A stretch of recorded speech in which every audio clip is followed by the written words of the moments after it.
November 3, 2023. Massachusetts General Hospital, Boston. I was there for the dumbest reason possible. A mandatory work physical for my new insurance job. Just paperwork. Routine blood draw. In and out. I'd been waiting in the neurology wing lounge for maybe 20 minutes. When a doctor bursts through the double doors. Clipboard gripped tight. Eyes darting around like he's searching for a lifeline. Before I could even process it, I heard my own voice say, "Yeah, that's me." His shoulders dropped with pure relief. "Thank God. Your wife, she's been asking for you. We didn't think she'd wake up. But she's conscious now. And she keeps repeating your name. Room 412. 4th floor. Please, hurry. Why didn't you correct him? Why didn't you just say the truth right then?" I ask myself that question every damn day. And the only answer I've got is, for one stupid, selfish moment. I wanted to be someone who actually mattered. Someone a dying woman would call for. We reached room 412. The doctor pushed the door open. And there she was. First time I ever saw her. Maybe late 30s, early 40s.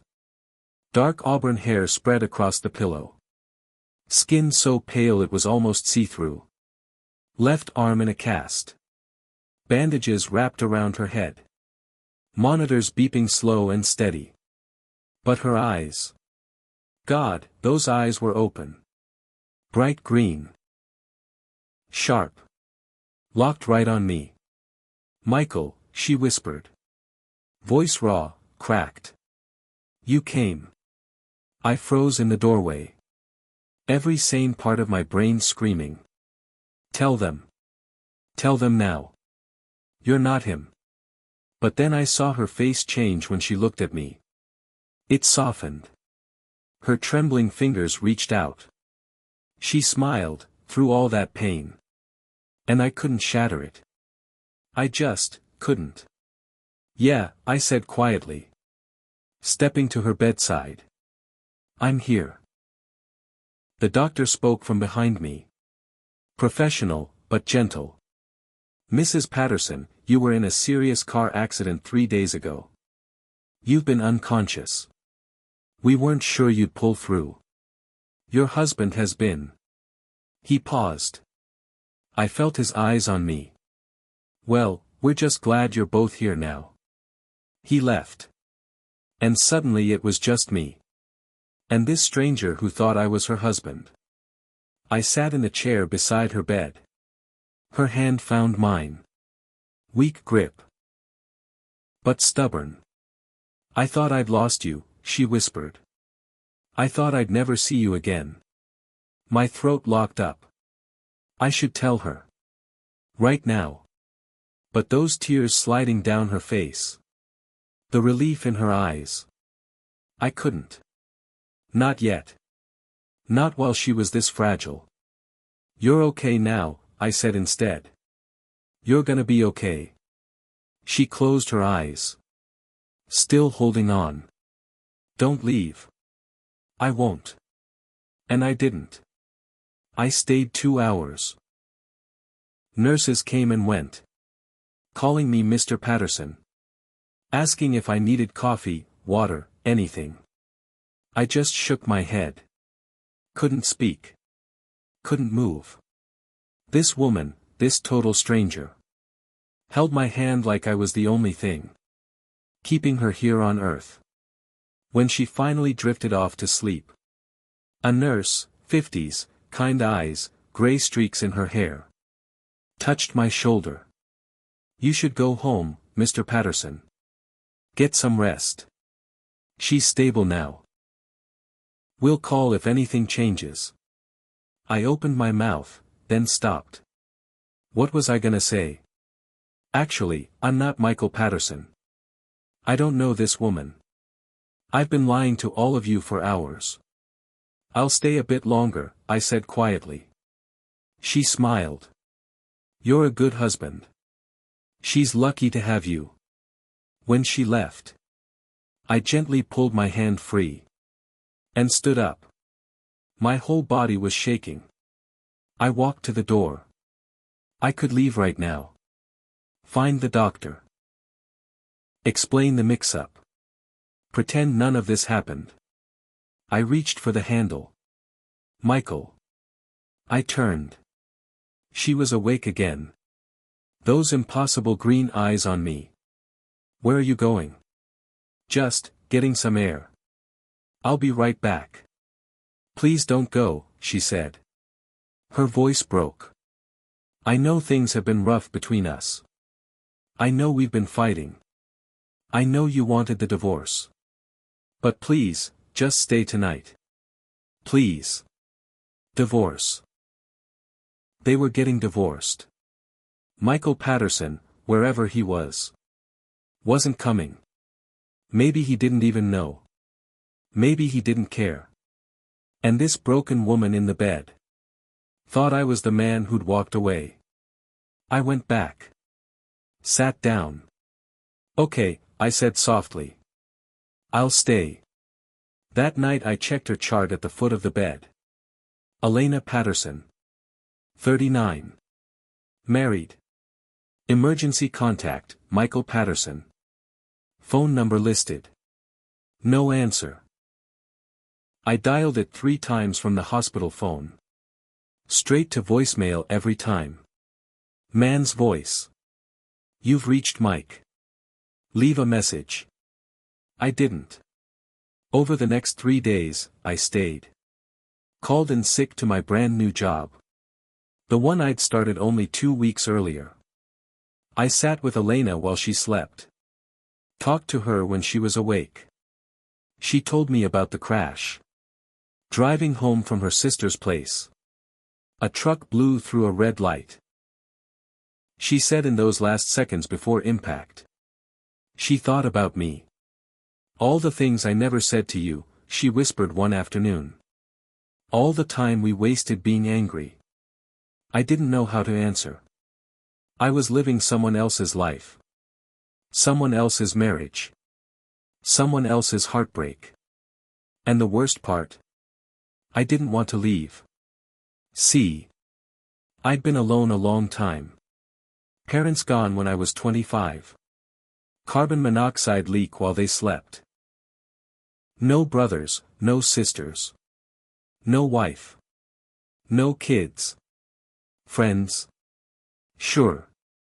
Co-workers. People I nod to at the coffee shop. But no one who needed me. No one who'd call my name if they were dying. Elena needed Michael. Michael wasn't there. So she got me. On the 4th day. A woman walked in. Mid-30s, blonde, face streaked with tears. She stopped dead when she saw me. Who are you? Elena stirred.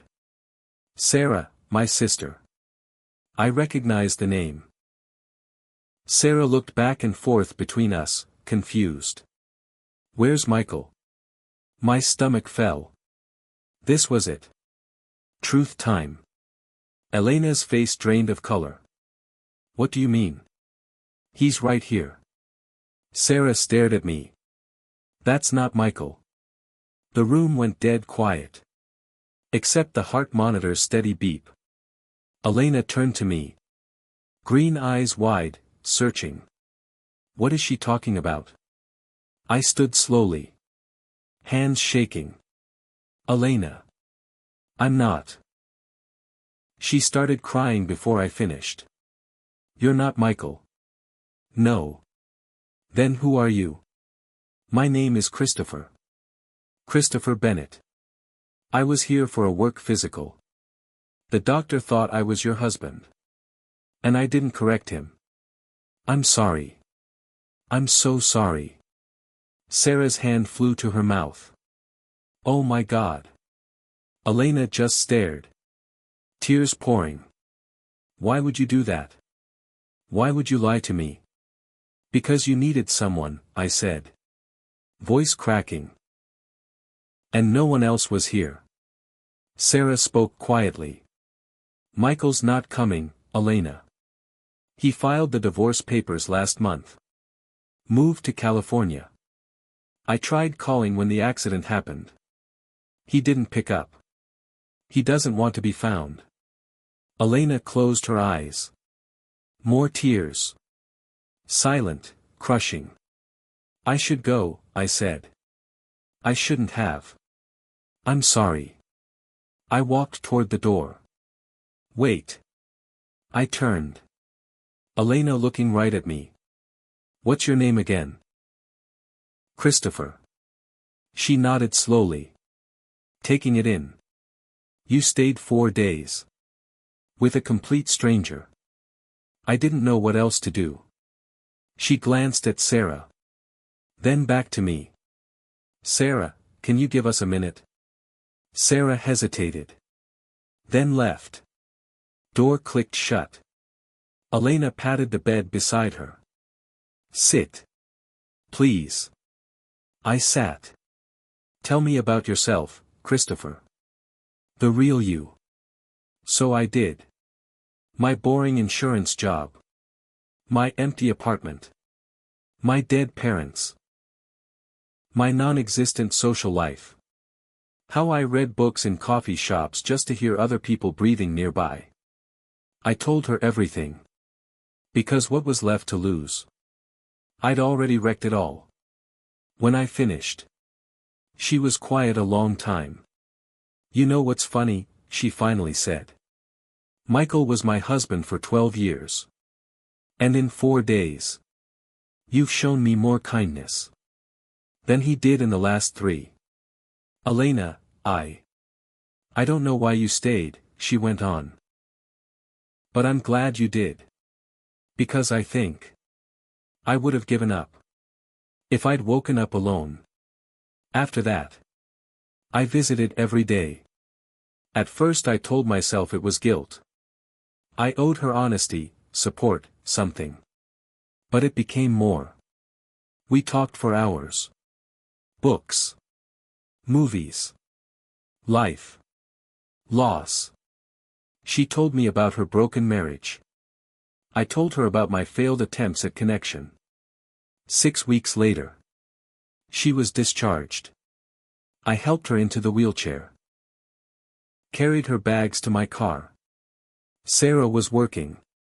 So Elena asked me to drive her home.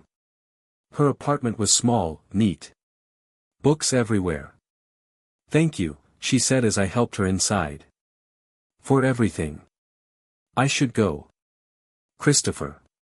Yeah. She looked up from the chair. Those green eyes clear, steady. Would you want to stay for dinner? I can't cook yet. But we can order takeout. I stayed for dinner. And the next night. And the night after that. 3 months later. We're on her couch. Some old movie playing. Neither of us watching. She turned to me suddenly. I love you. I stared, stunned. What? I love you, Christopher Bennett. The man who pretended to be my husband when I needed one. The man who stayed, even after I knew the truth. The man who sees me. Elena. I've loved you since the moment you held my hand in that hospital bed. I just didn't think I had the right to say it. She kissed me. It felt like the first honest thing I'd done since that waiting room. We got married 8 months later. Nothing fancy. Just us, Sarah. And a judge in a little courthouse downtown Boston. She wore a simple blue dress. I wore the same navy shirt. From the day I pretended to be Michael Patterson. When the judge said, "You may kiss your bride," Elena whispered in my ear. "Thank you for lying to me." I laughed. Best mistake I ever made. People ask how we met. Elena loves telling it. Wrong name. Wrong life. Right person. She says God has a twisted sense of humor. I say some lies lead straight to the truth. We live in a little house now. Just outside the city. She's back teaching elementary school. I'm still in insurance. Boring, normal, routine. And it's the most beautiful life I've ever had.